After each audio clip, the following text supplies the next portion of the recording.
অনেক সময় নিজের আপনকেও বিশ্বাস করে ধোঁকায় পড়ে যাচ্ছে। টাকা ধার দিয়ে অনেক সময় 10 বছরও টাকা পাচ্ছি না। যার কাছে টাকা ধার দেওয়া হয় তার কাছে টাকা চাইলে নিজের ভিক্ষুক মনে হয়, সে এমনভাবে পাট নিয়ে কথা বলে।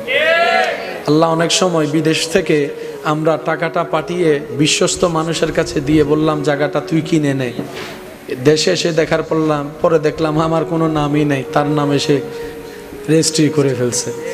অনেক সময় নিজের ছেলে মেয়ে বেঈমানি করছে, অনেক সময় নিজের বন্ধু বান্ধব স্ত্রী স্বামী বেঈমানি করছে। আল্লাহ এই রাস্তায় তো আমি একা চলতে পারবো না, আল্লাহ তোমার সাপোর্ট তো দরকার, তোমার সাপোর্ট দরকার। আল্লাহ পাক বলে যে তুই টেনশন করস কেন, আমি আছি তো। আল্লাহ তুমি কোথায় আছো? রব বলে যে নাহনু আকরব, আমি আল্লাহ তোর অনেক কাছে আছি। আল্লাহ কোথায় কাছে আছো? রব বলে যে তোর শরীরের শাহী রগের কাছেই আমি আল্লাহ আছি।